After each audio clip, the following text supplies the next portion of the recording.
안녕하세요. 재테크 있는 조선입니다. 현재 대한민국에서 가장 뜨거운 키워드 3개가 무엇인지 아십니까? 바로 코로나 백신, 학폭, 그리고 LH 투기입니다. 제가 드리고 싶은 말씀은 코로나 백신과 학폭이 중요한 것이 아니라 현재 대한민국 부동산은 어디 가든지 간에 늘 이슈거리라는 겁니다. 집값 폭등, 집값 폭락, 이렇게 상승론자와 하락론자 간에 대결 구도부터 시작해서 신축 대 구축, 브랜드 아파트 대 비브랜드 아파트, 동일 아파트 단지라도 대형 평수와 소형 평수, 이렇게 현재의 주거 환경이 곧 나의 소득 수준을 대변하는 명함이나 마찬가지이기 때문에 우리의 일상에서 집은 그냥 스쳐 지나갈 수 있는 가십거리만은 아닌 것 같습니다. 소형 평수, 대형 평수 이야기가 나왔으니 다른 이야기를 드리자면 대구와 광주에서 대형 평수 선호 현상이 타 도시에 비해 압도적인 것 같습니다. 현재 건설 경기 추세로 봤을 때 국민 평형 84제곱미터 위주로 공급이 되었지만 광주에서는 대형 평수 공급이 꾸준히 있어 왔고, 이 지역만큼은 85제곱미터 초과 아파트가 지역 전체 아파트 시세를 견인하면서 84제곱미터 면적 이하 아파트들의 지표가 되어 왔습니다. 제 생각으로는 도시 규모는 크지만 대기업 일자리가 적을수록 대형 평수 선호 현상이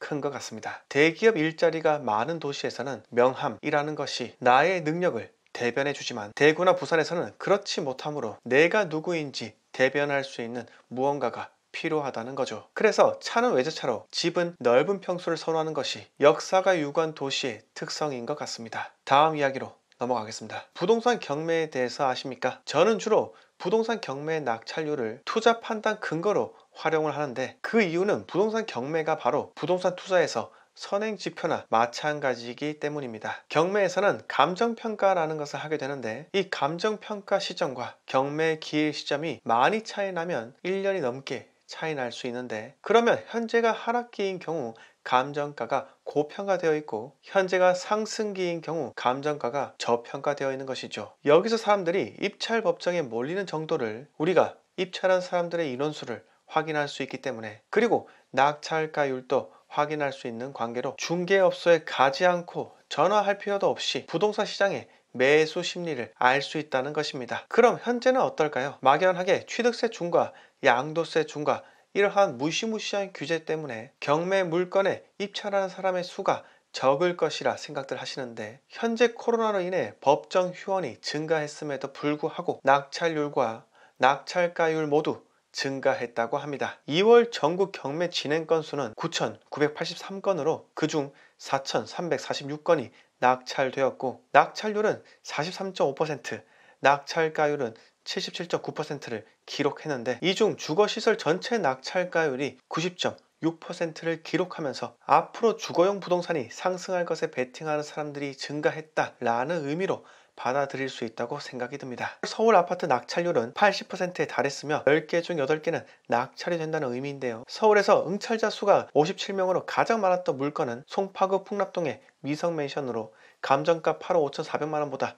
높은 13억 2,881만원에 낙찰되었습니다. 낙찰가율만 156%가 되는 거죠. 2등이라는 의미인 차순위는 13억 2,400만원이었고요. 거의 차이가 나지 않죠. 미성맨션은 2020년 8월 신고가 11억 6천을 찍었는데 2021년 2월 경매로 13억 2천대에 낙찰이 된 것으로 봐서는 재건축 가능성이 높은 1985년 준공된 노후 아파트인 점도 있겠지만은 서울시장이 누가 되든지 간에 이제 남은 것은 규제 완화밖에 없다라는 점이 시장의 매수 심리를 일으킨 주요한 원인이라 생각이 듭니다. 저는 서울에 반드시 거주를 해야 하는 이유가 있으신 분들은 언제든지 여력만 되면 매수를 해야 한다고 말씀드리고 있습니다. 그런데 녹물 나오는 오래된 아파트에서 몸테크할 준비가 되어 있더라도 이미 서울 구축들도 가격이 상당히 올라와 있기 때문에 자금력이 약한 분들께서는 서울이 아닌 김포와 파주를 바라봐야 한다 라고 이야기 드린 적이 있습니다. 기억들 하실 거예요. 현재 김포와 파주는 도심 인프라가 모두 완성되어 있고 앞으로 GTX 등으로 인해 교통 편의성이 더욱더